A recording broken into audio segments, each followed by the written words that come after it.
Yeah, after living in Germany for quite some time, I would say there is no denying that there is actually colonial continuity.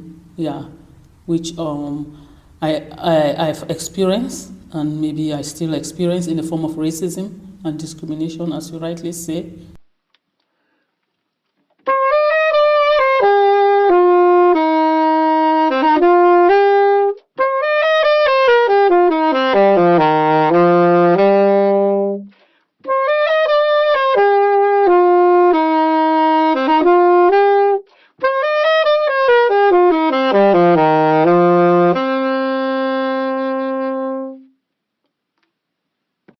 Welcome to the fifth episode of the podcast Decolonial Memories.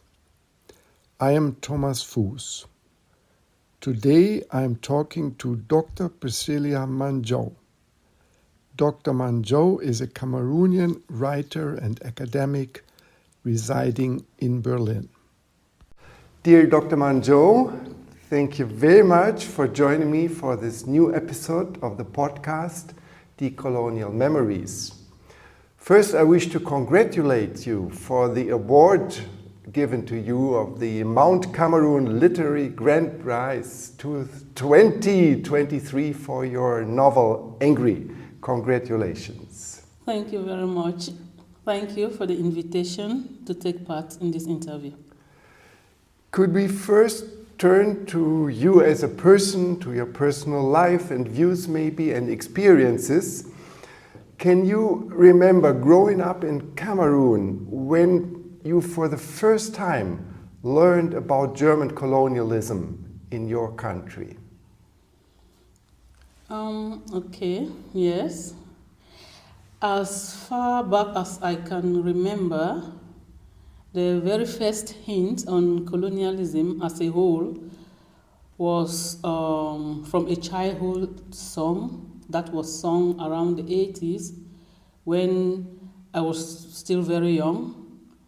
So the song goes like this: we were one, but the white man came with his big sense and divided Cameroon. Something like that. It's like we were one, the white man came and divided Cameroon, and we were divided until like 1961 or something. I can't really remember the parts of the songs, but it actually had to do with the white man coming and dividing Cameroon and things like that. So this was the first hint I had on the whole issue of colonialism, although I didn't quite understand it fully at that time. At that time it was not specifically directed towards the German colonial rule, so it was more colonialism in your country. In general, yes. And even this song also does not really make much sense, because I came to realize that Cameroon as a nation was not one prior to colonialism. So this is in the sense that there are many ethnic groups in Cameroon, there are many tribes in Cameroon which still exist. They exist up till date. So these groups have specific villages, and these villages also have different languages. So, and at the top of these villages, at the head, is the palace. And at the head of these palaces, we have chiefs, we have fonts. So you can see that these villages, they were really much more run like potential nations prior to colonialism. So there are several, in Cameroon we have over 250 languages, not dialects, real languages. So the chief or the fon is at the head of each village. And each village, they had its own laws guided by the customs of the people. So all the administrative power emanated from the palace, and administrative institutions were really, really very important. So, for example, we had the boom kingdom. These palaces, they were like little kingdoms. So we had the boom kingdom, who have the institutions such as the Quifon, which has the jurisdiction of checking things like witchcraft, treason, murder, treasonable adultery, and things like that. And even in the Bafut kingdom, we have the Mamfo, that is the queen mother, who trains younger wives and even controls the secret society of the fondoms of these kingdoms. So, I mean, they were like small, small nations growing up because they actually function like nations. So these groups, I mean, they saw themselves also as belonging to different communities. For instance, the Bali people of Cameroon went to war with the Meta people because they saw themselves as people of diverse territory, diverse climatic zones, of variety of polities.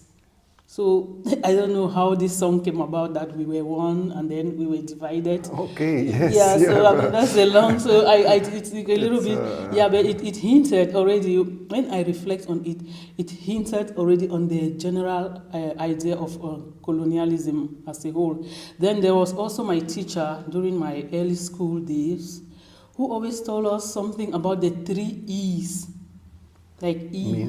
yeah, Yeah, meaning. E. So he will tell us, I mean, it's not like we had a history class.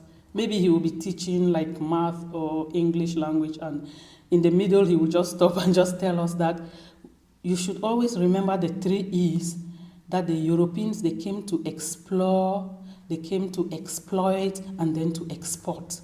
It is called the three E's. Okay, And he asked yes. us to repeat it after him. And then he told us that, yes, whenever we are asked why colonialism took place, we should forget about the whole idea of the civilizing mission, that in actual sense, the three E's were behind the colonizing mission of the Europeans.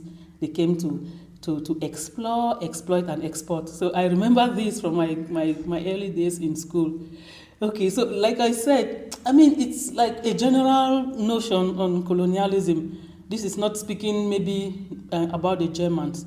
Then thereafter, during my secondary school days, when I was on holidays, my father used to take me to the company where he worked. This company is called CDC, Cameroon Development Corporation. And he used to take me to a factory, you call it a rubber factory. It is based in the town in which I was born and I partly grew up.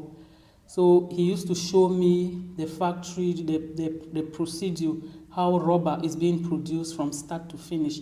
And then he showed me this machinery, this plant. It's in my eyes, I mean, it was very gigantic. And then he told me that it's the Germans who built this Still from colonial times. And it's still working. They're still using it. Oh, amazing. Yeah. So he told me about this plant. I was so amazed and I really liked it. I really admired. That's the first time I started having the Germans in my mind. And then thereafter, we talked. He told us that the Germans, they were there. His father told him that the Germans came before the English and the French. So he told us a little bit of stories that he also got from his father when the Germans colonized Cameroon. So, I mean, those were my early, very, very early memories about the whole idea of colonialism. So at that point, it could be that you did not have any sort of negative connotations with the Germans, right? It's the machinery, and I heard others people talk about the bridges in Cameroon from the German colonial period. Yeah, right. When did it change in your mind or in the knowledge about the full extent of German violence and destruction and exploitation? Exactly. Because, I mean, we had all these positive things about the Germans. They built very strong bridges, like you said, strong buildings. Everything, the German bullet is very strong. So we were very positive, this Eurocentric notion. So when it actually dawned onto me that there were some negative consequences to this whole idea of colonialism, was actually when I came to Europe. It was not until when I started studying and started reading and started experiencing certain things generally in my personal life that I realized that there were a lot of negative things, not really a lot, but there were also negative things that were really violent as far as the German colonial period is concerned. So I'll begin with the fact that I could also then remember that my father told me what his father said that the Germans did when they were recruiting like workers to work on the railways, to work on the plantations, how they were very ruthless, how they beat them up and forced them to do the work in order for the productivity to be much, and they wanted to I mean, it was all like they wanted some material gain to really, they used them as laborers, as like, to me, was like a form of enslavement. So, and even then in Cameroon, it still occurred to me, and I'm sure to a whole lot of people, that, okay, maybe they were training them to be hardworking. Yeah, because it was like, yeah, they have to work hard, they have to finish, they have to develop the place. You know, Germany, they were out to like build settlers and colonies. They were not just like wanting to pass by, so they were actually also being productive, also building and things. So it still looked a kind of positive in my eyes at that time. And when I came to realize the consequences was when I started also researching on the whole idea of the marginalization of the English-speaking Cameroonians of my country, in the sense that I realized that when the Germans left, Cameroon was divided unequally between the French and the British. And this led to the marginalization of the minority. The issue of minority everywhere, the minority always like kind of suffer certain consequences when it's being dominated by the majority. Although in Canada, the situation is different. So that's why we have been trying also to see if we can learn from what is happening in Canada, because in Canada the reverse is true. They are the majority who are speaking English, and the minority are speaking French, but they can cope, they can handle their affairs, and they wouldn't have any problems and things like that like we are having in Cameroon. So that's why personally I'm positive that the problem will be resolved and Cameroon will attain a certain level of understanding in its diverse multicultural nature, to see itself as one happy country and to be able to function without this minority problem. So I realized that had it been the Germans had not left when they did, we wouldn't have had this problem. Mm-hmm. And it's no doubt there is something that also happened along the line when the Germans left, which I also got, I think, from conversations that I have with friends. It's like when the Germans were leaving after the First World War, the people had become so fond of the Germans, so much so that they were lamenting. I mean, the house helps, the people who were like the domestic servants, they were crying that, why, I mean, they are leaving. So the Germans were like, we are going to come back. Never mind, we will come back. So there's this saying, at least in the southwest region where I grew up, when you tell somebody, I'm coming, I'll come back, the person will tell you, the Germans said they'll come back. They never came. They left us. Yeah. So are you sure you're going to come back? The memory is still alive. Yes, it's still there. Yeah. So, I mean, it's like they are lamenting that the Germans, I mean, should have come back. So even right now, okay, I feel like I'm like encouraging some form of recolonization, that they should come back. But this lament, these people, they didn't even know how much they were even speaking into their lamentation, because the only time that Cameroon has experienced oneness is under German colonialism. Here I would like to ask you, I've talked to Princess Marilyn from the Bell family in Douala. Yeah. And she has these cultural programs with the idea that if she can, let's say, focus people in Cameroon on the period of German colonialism, then this would open avenues to the new form of national identity and national union between the English-speaking and the Francophone part of the population. Do you think this is a concept or an idea, a vision that could be successful in your country? This is my vision, I would say. I don't know when you spoke with her, But actually, I actually have a similar idea, a similar opinion, and a similar manner in which this, or maybe a manner in which this can be enhanced, this can be done. Because on trying to contribute ideas to the oneness, to the idea of peace and unity in Cameroon, I remember vividly how I looked back into the time of the German colonial past to suggest this idea of oneness. And it was then that I realized that Cameroon has been one only under German colonial rule, because prior to colonialism, before colonialism, Cameroon had different ethnic groups, and those ethnic groups could actually be very, very sensitive also. You know, the whole issue of nepotism and favoritism and all those things, corruptions are being bred with so many ethnic groups and tribes.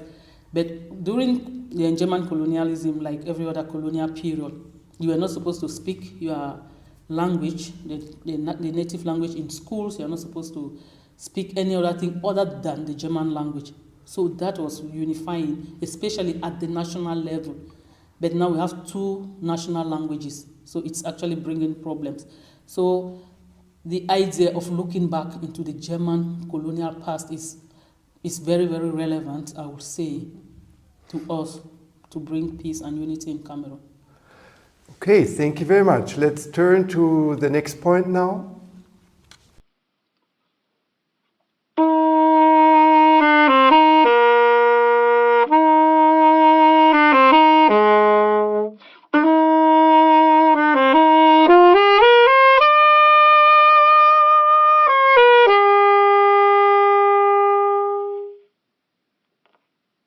In your PhD work, you addressed the divisions of your country between these two language groups. Could you go a little bit into that? What were your findings? What do you see? What's happening now in Cameroon at this moment? Yeah, actually, what I researched on, I actually researched on Africa as a whole, because my area of research is post-colonial literatures and cultures. I researched on Africa as a whole, and I actually researched specifically on Cameroon.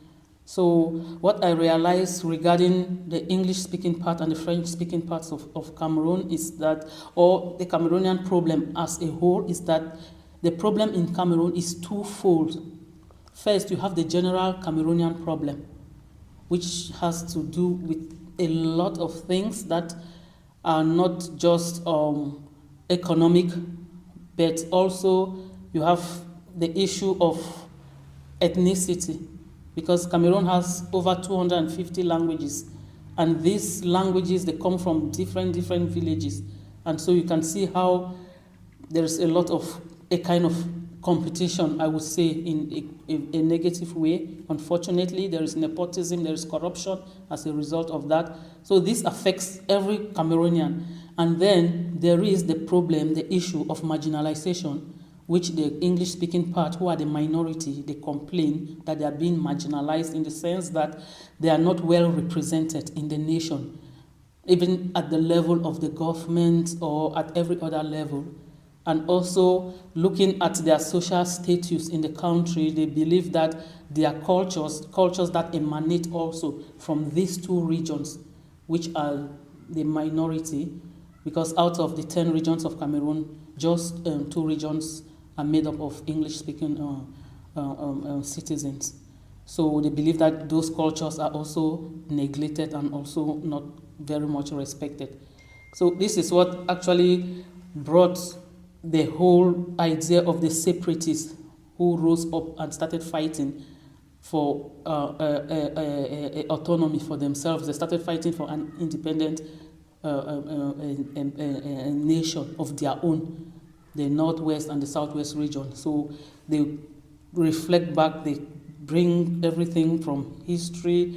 You know, there's a lot of talk what happened during the plebiscite of 1961 when Cameroon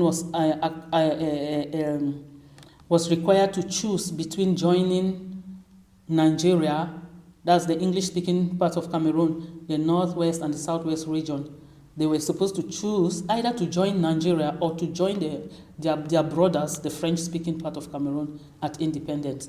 But note that at this time, the French-speaking part of Cameroon had already had independence.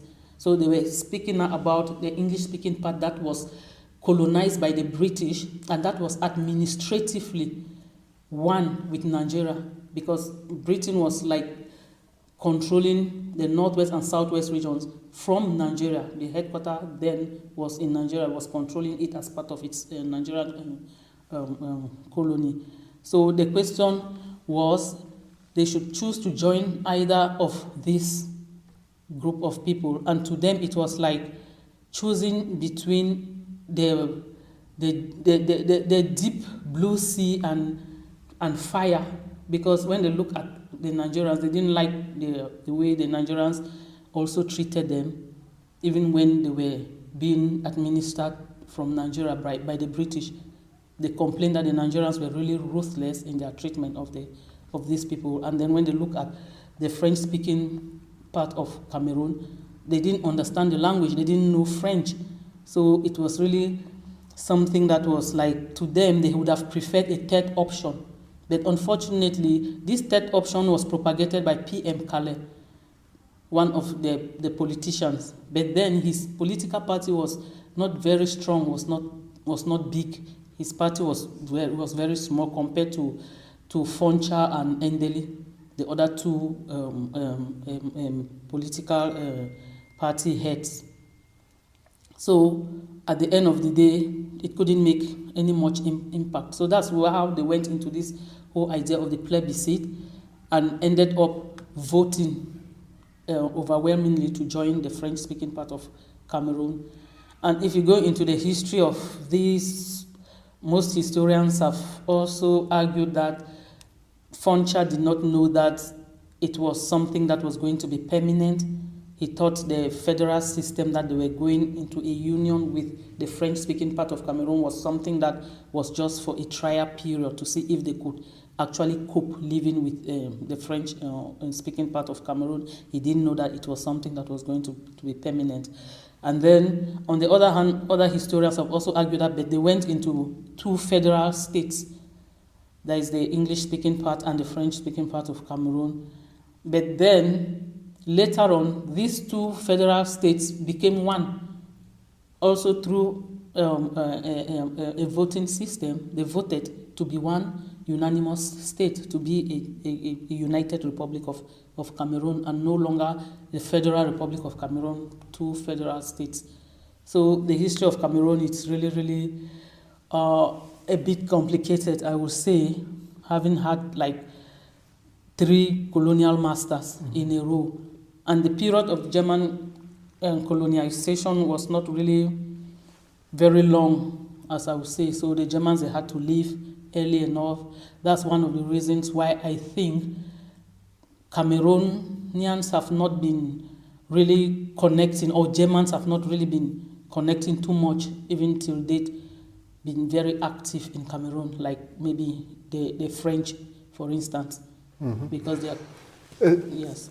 Do you, today, do you see efforts by civil society or cultural institutions how the English-speaking and the French-speaking parts could come together in addressing the period of German colonialism? Anything going on? Like, do you have meetings of civil society groups that would work on the memories of German colonialism? This is something that I actually have as a vision of mine, to actually go back into the history of the German colonial period in Cameroon. If I have the means, I would like to actually really open up a documentation of the German colonial past, because I think that it's very, very necessary for there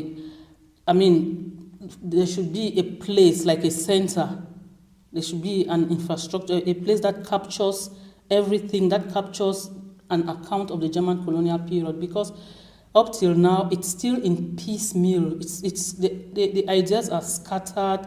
We need videos. We have legacies of the German colonial time in Cameroon. We have graves of people who died, even children who even died of malaria.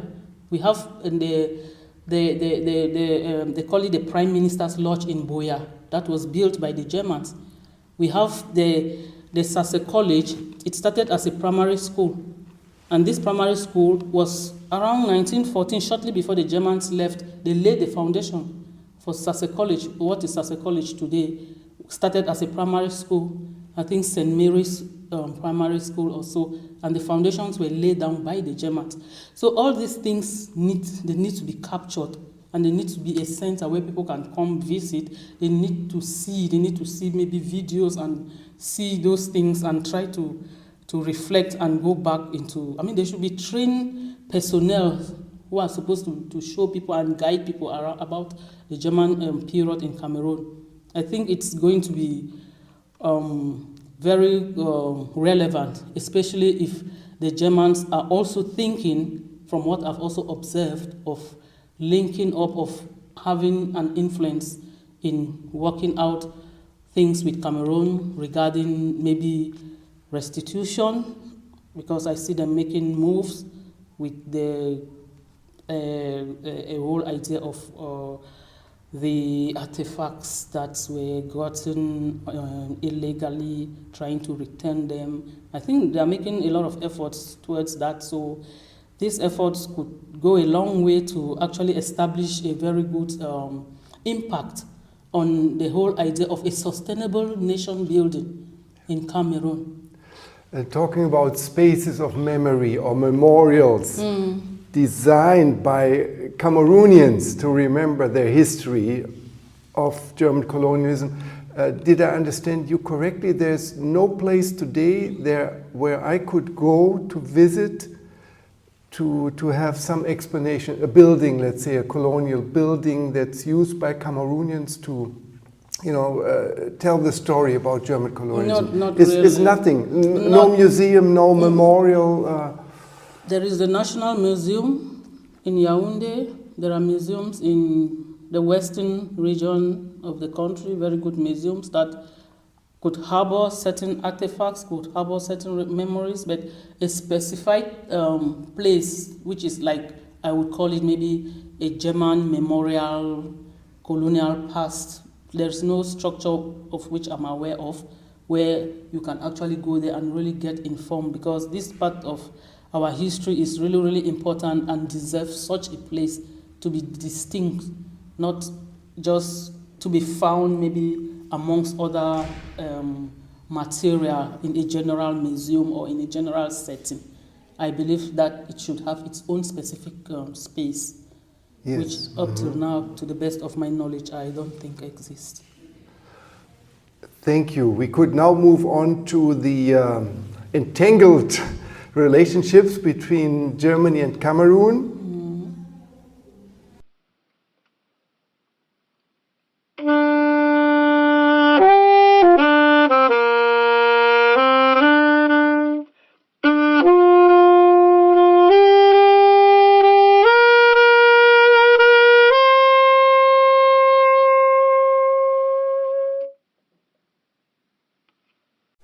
Turning to the entangled relationship between the colonial society, colonial perpetrator society, which I'm part of, and to the Cameroonian society that was victim of the German colonial violence and occupation.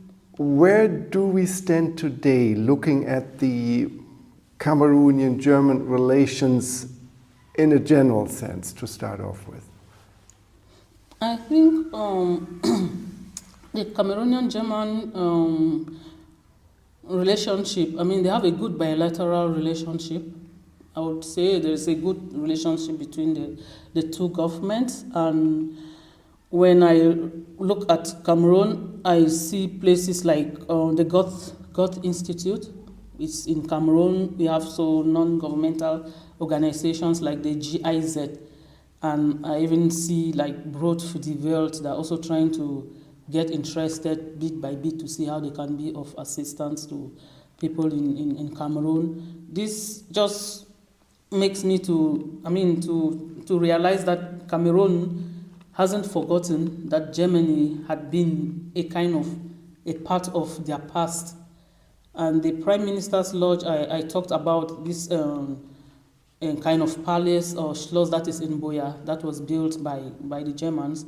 When the head of state goes to visit this part of the country, that's where he actually lodges. So I guess I mean, it's a memory that it's like it's permanent. It's there, and there's no way that we can move away from it. There is only a way that we can relate to it. We can reflect on it for a better future, to better understand our past and better move on. There's no way we can avoid looking at everything that had to do with our past if we want our future to be better off than the past. So I think the German presence in Cameroon needs to be more. Yeah, Cameroon needs more of German presence. Yeah. And what do we hear from Cameroonian society or government institutions regarding the repatriation of ancestral remains and the restitution of cultural heritage? You already referred to this issue. How specific are the calls or requests, let's say, from the traditional authorities or from the communities? Do they know what's here? In Germany, we have this Atlas of Absence with more than 40,000 cultural belongings identified in German public institutions alone. Is this known in Cameroon? And what comes out of this, you think, on the Cameroonian side? Yeah, I think there is much awareness about these things nowadays. Yeah. Before, I would say maybe not, but at this point in time, the awareness is there. The people are quite aware about their history, their heritage, and everything. And as for the ancestral remains, if those that were assigned as belonging to Cameroon or coming from Cameroon, if they would be going back to Cameroon, I believe they will be given befitting burials. The only problem that I foresee would be that they would not know exactly specifically from which part of the country they are going to bury them or who is going to lay claim on those remains. And the Cameroon is a very, very multicultural country, at several levels, to the extent that the different ethnic groups, they have different burial rites. What to them is a befitting burial. When I talk about the befitting burial, it varies also from one ethnic group to another, from one tribe to another.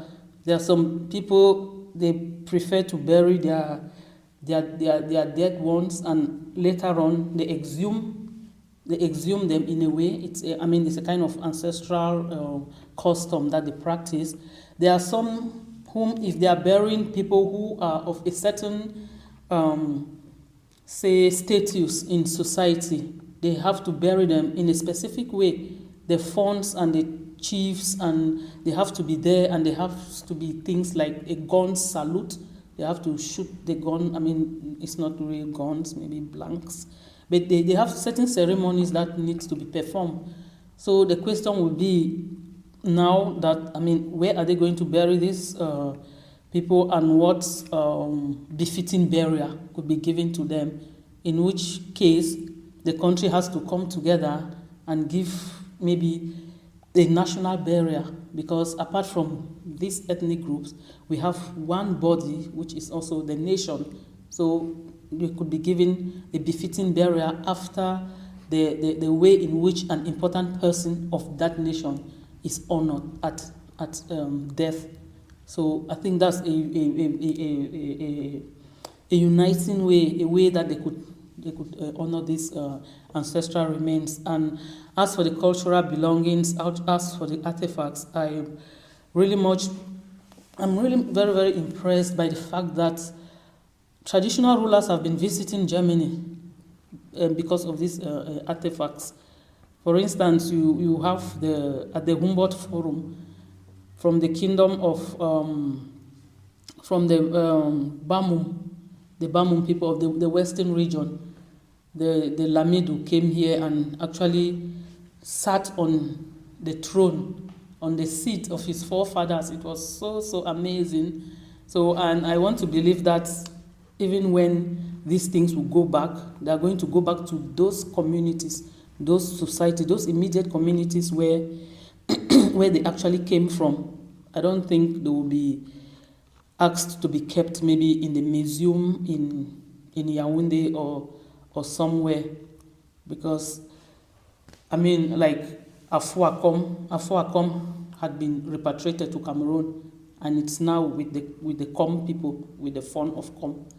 Sorry, what is that specific cultural belonging? Yes, Afuakom. Okay, Yeah. and who restituted it? I think Afuakom finally came from the United States. You know, these belongings, these artifacts, sometimes they move from one place to and they travel around, and finally, I think the final place where Afuakom came back was from the United States, and it went back to the Com Kingdom. It's actually at the Fon's Palace, and I mean, we talk about Ngonso from the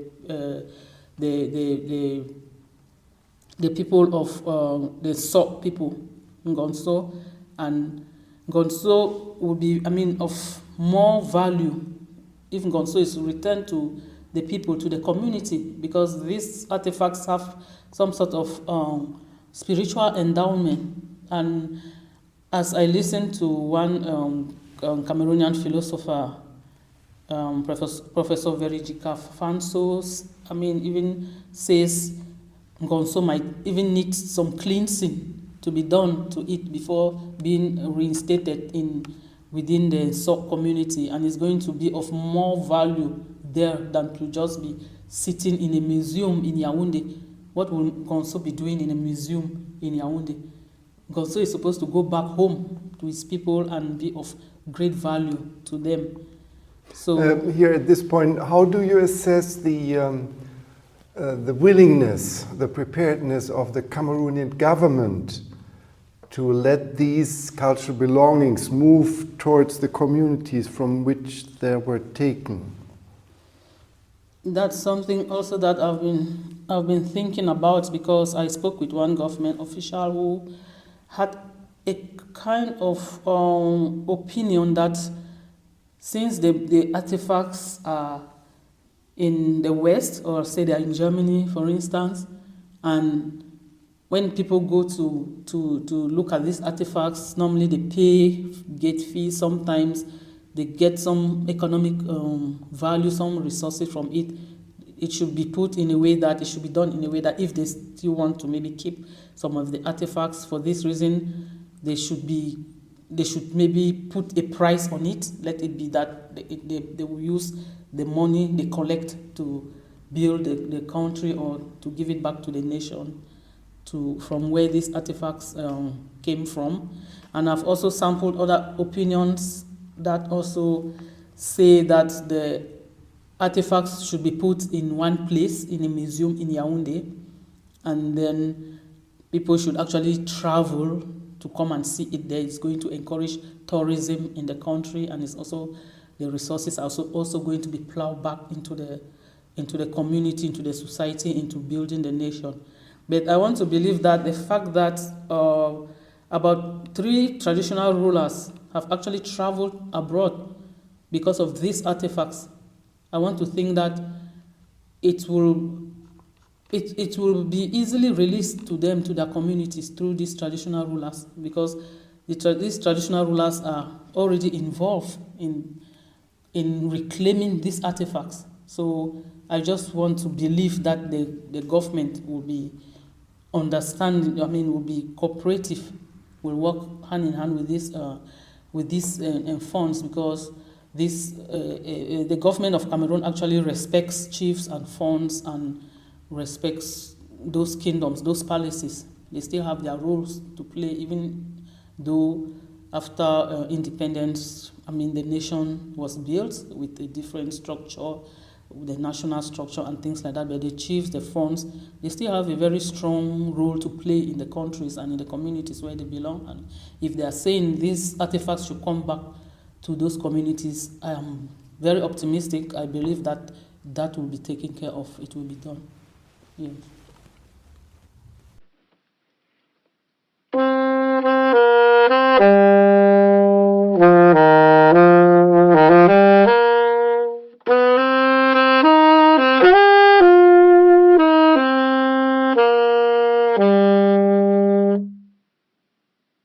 now I would like to turn to your perspective of Germany. You have lived here for quite a number of years. What have been your impressions or the experiences? To what extent do you recognize or experience colonial continuities in Germany, in the German population, like the whole issue of colonialism, enslavement, racism dating back to the colonial project? How much do you see it today? Okay. Yeah, after living in Germany for quite some time, I would say there is no denying that there is actually colonial continuity, yeah, which I've experienced, and maybe I still experience in the form of racism and discrimination, as you rightly say. Yes. So these are things that I came to realize only when I traveled to Germany, because even though I talk about the ethnic groups that exist in my country and things like that, but there are discriminations that exist, but which are not really as glaring as when I experience racism in a country like Germany. I've had several encounters of racist treatments and things like that. And what is of utmost importance is that I came to realize that the racism we're talking about in Germany is not just like physical racism, it's also in the structures. I mean, it's institutionalized, it's systematic in a way, it's embedded in the structures of the society, so much so that at the end of the day, there's no way that you can even talk about racism without aligning it to critical whiteness, to the concept of critical whiteness, whereby even a German who will say, I'm not racist, is a racist, whether he likes it or not. Because if you look at the very definition of critical whiteness, it's the advantages that I would say, in quotes, undeserved advantages just by virtue of the fact that somebody is born German and these advantages accrue to this person. So that's the extent to which I have noticed or experienced racism in Germany. So I very much link racism to colonialism, because I know that initially, before the colonial period, if you want to look at the period of capitalism, it's almost at the same time coinciding somewhere with the colonial period. And colonialism was very much tied to capitalism under the pretext of civilization and things like that. That notwithstanding, before this period, there were forms of differentiation in the form of like believers and non-believers and things like that. But then you realize that these differentiations were fluid, in the sense that if I'm not a believer today, maybe tomorrow somebody can preach to me and I become a believer, and then our difference is ironed out, we become one. But with racism is actually inheritable, in the sense that you inherit racism. So even when you don't project those qualities, you are believed to be, they say it in German, Pauschalisierung, provided you are from this continent, provided you have this skin color, someone wouldn't even know your status in society. They just believe that because, the whole idea of colorism, the lighter the skin color, the better accepted the person is. So these are the many layers of racism that I have walked through and came out, because now I can even empower others and also try to throw light on the whole idea of how to handle racism in Germany, in the sense that if somebody is suffering from racism, it should not be left only in the hands of those people who are suffering, who are would say victims. People who are not victims are supposed to also step in to be there for the victims. The abolitionists during the slave trade in the United States and elsewhere in the world, they are the ones who stood up and slave trade finally came to an end. So I very much believe that the Germans should start thinking about taking up roles, being active in fighting and trying to deconstruct racism and trying to work towards bringing racism to an end in Germany. Turning to your work now as a scholar for the University of Wuppertal, you're involved in a very interesting project on racism in organized sport. Could you say a little bit about the purpose, the intent of the projects, and maybe you have some first findings already? Okay, actually the project, my colleague and myself of the sports sociological department of the University of Wuppertal are working on has to do with racism in sports clubs. Yeah, so we actually set out to name racism, to define racism, to identify racism, to like bring out those aspects of racism that one finds in these sports clubs, as well as everyday racism, like attacks, racism in attack. Yeah. So those are the things that we set out to find, and also to get the perspective of the people we interview, the athletes that we interview, what they think could be done, and how they also could help in critique against racism. So far, yeah, we did like 12 interviews, and the recruiting process was not very easy, because of our sampling strategy. We decided for certain reasons to sample people of African descent, and we have reasons why we specifically wanted to address this group of people, in spite of the fact that racism is experienced by many other groups in Germany. We didn't just want to say people of color or something like. We actually specifically said people of African descent, that's people from sub-Saharan Africa, because we very much believe that if the issue of these people is addressed, it's going to go a long way to also, personally, that's my opinion, that's my idea, it's going to go a long way to address other racisms, in the sense that these people, they suffer racism at many levels. Even from a distance, you can tell a person who is black that this is a foreigner. Even from a distance, you can already start to see that this person is a foreigner. And if we look at the whole concept of colorism, the whiter the skin color, the better acceptable people are, and things like that. So that's why I personally was very happy that we could focus on this category of people. And to recruit them for the interview was very challenging, because when we sent out the first message, we got little or no response from the people. Why do you think that is the case? Are people afraid to talk about their negative experiences? Yes, people need a certain degree of trust before they could actually talk about these things, because these are very sensible things that do not only affect the people physically, it affects people psychologically as well. If you look at what W.E.B.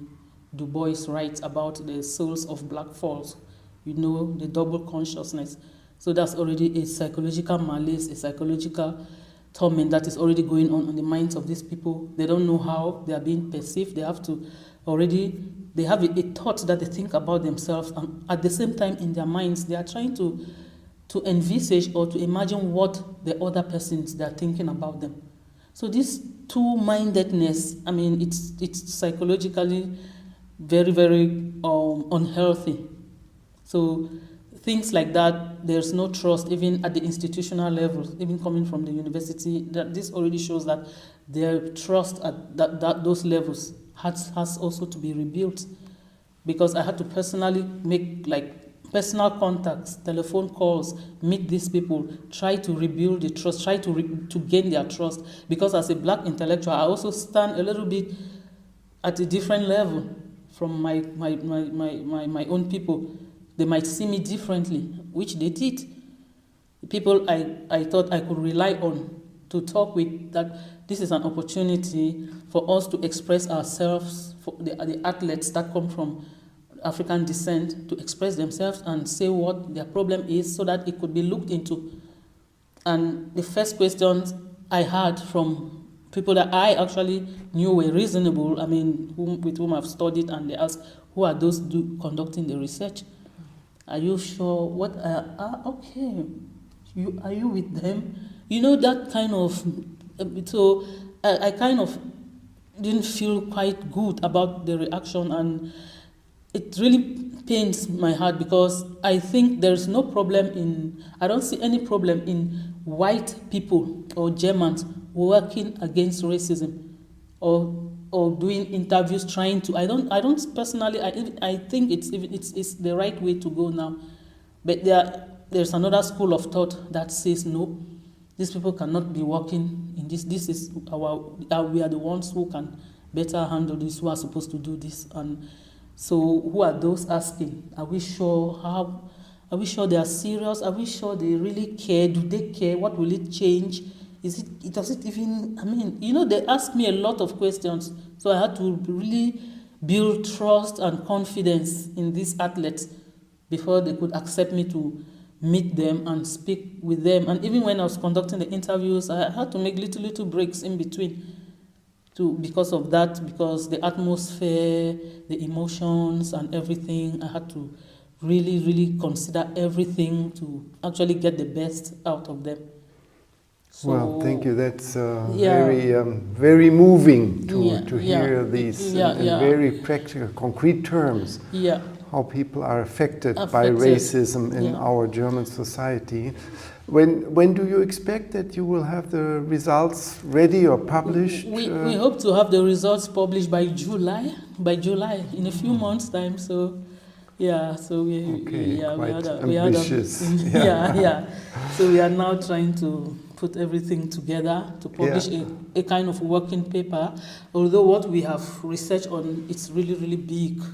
So, but our working paper is not going to be too big. So we still have a lot of material that we still haven't decided what we are going to do with it later on. But the working paper that we set out to produce, to publish, we are looking at in July 2025. So good luck in concluding this very important work. Looking forward to your results. In conclusion of our conversation, coming back to German-Cameroonian collaboration at the civil society level, what would you like to see happening in terms of how civil society actors in both countries can move forward, collaborating? What do you expect from the German side? What kind of support or contribution can we make to activities, to the process in your country? I believe, from a personal perspective, that the Germans, if they want to be of assistance, they should work with non-governmental organizations, because I know they already have a relationship with the government. And from my observations, it will be good to work with non-governmental organizations who have suitable project ideas that are going to lead to the building of a sustainable nation in the near future, because there are a lot of things that still needs to be, a lot that needs to be done.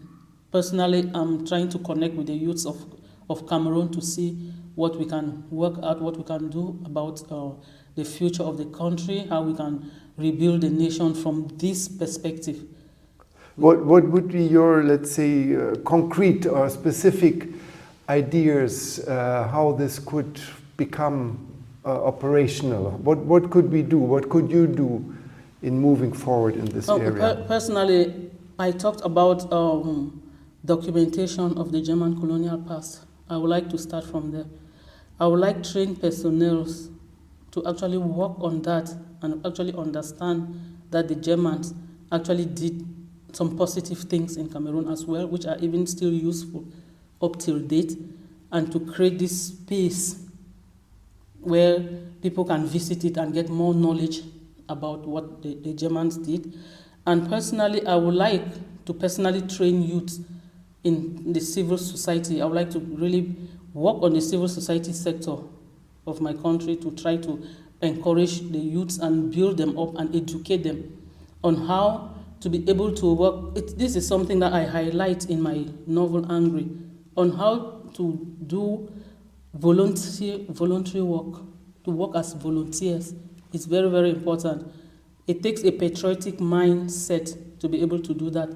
And this is what I would like to institute in the youth, to have it in their mind that this is their country and they need to build their future, irrespective of whether they are gaining a huge sum of salary or money or whatsoever that one might want to gain when you are doing a work. I would like to institute, first of all, this feeling, this spirit in the youth.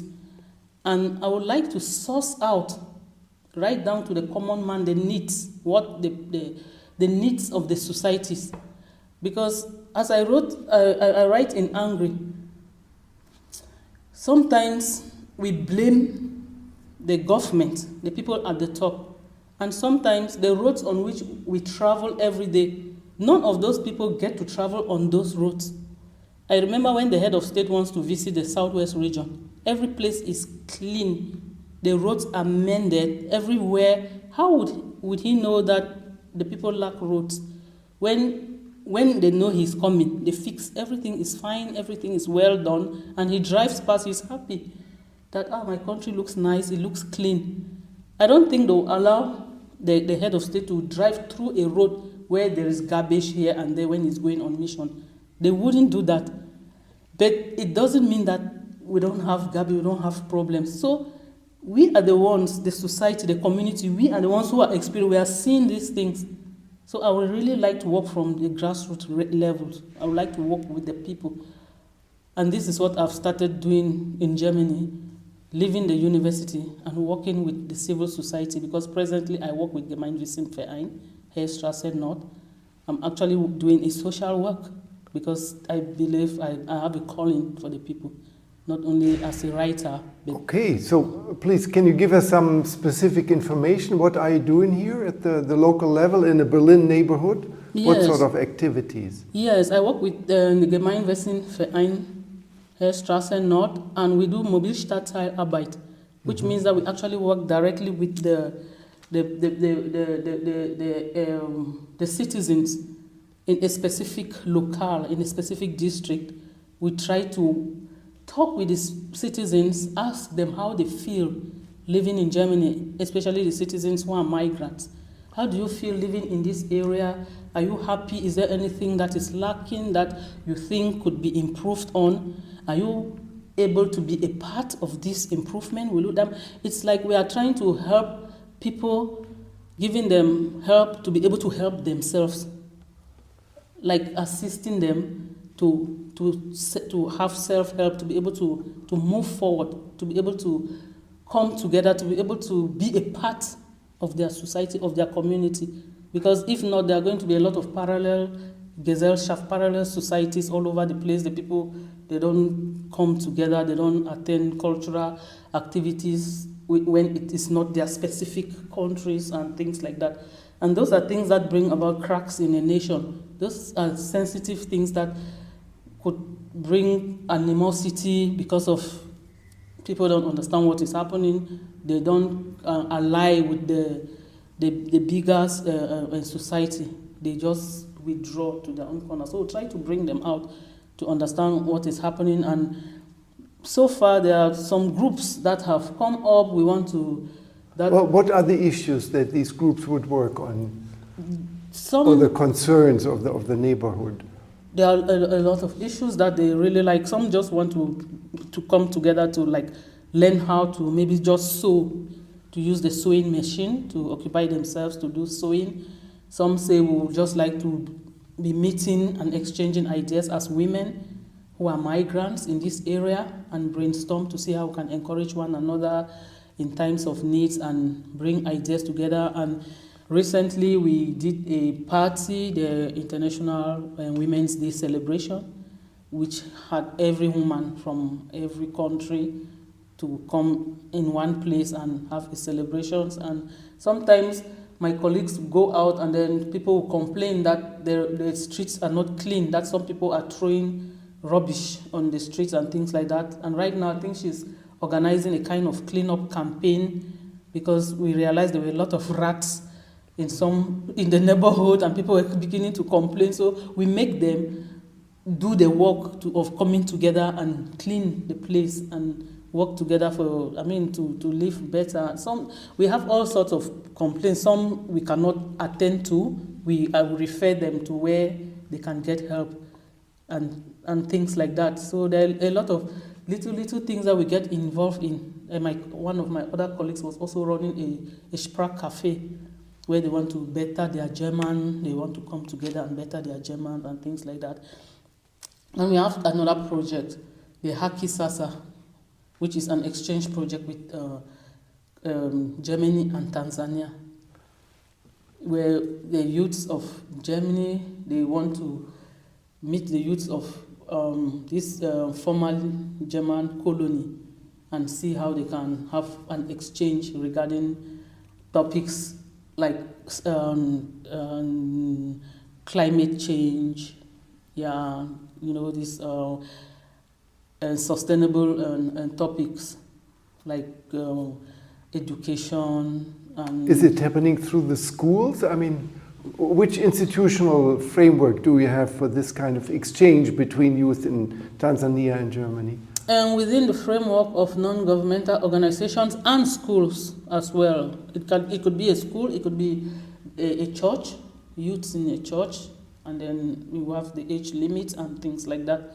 So we can do that exchange at that level between the youths of this country, because I am so much interested in the youths, because I think that it's a very good thing to actually deal the youth, and make them, because the future they will be able to handle. Because if not, in the near future, I don't know the way things are moving. I'm not prophesying negativity, but no. Thank you very much. I think this is really an excellent example of how you combine your academic scholarship and your civil society work in very concrete terms. I'm really impressed.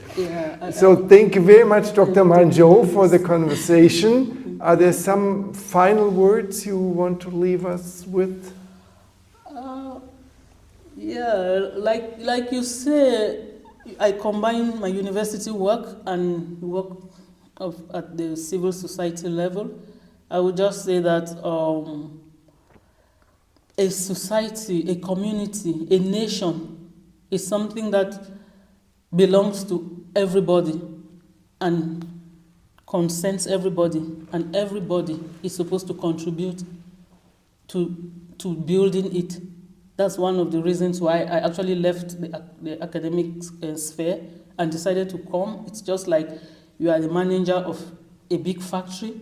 You take off your suit, you roll your sleeves, and you work by examples. Because after reading all the theories, making all the analysis, writing 1 or 2 books and things that I could write and things like that, I became very anxious to see how these things actually function in the society, if they are bringing the results that we should be hoping for after studying and making all these things. So that's what got me interested to come out, and even also grounded my own organization, which I'm also trying to build the youths to actually work, especially the youths of Cameroon, to see how I can encourage them in nation building, especially in relationship with Germany. Yes. So thank you very, very much, Dr. Manjoh, for this very rich and lively conversation. Thank you. Thank you. I appreciate being invited also to have the conversation with you. It's an honor for me to be able to have this conversation with you. Thank you.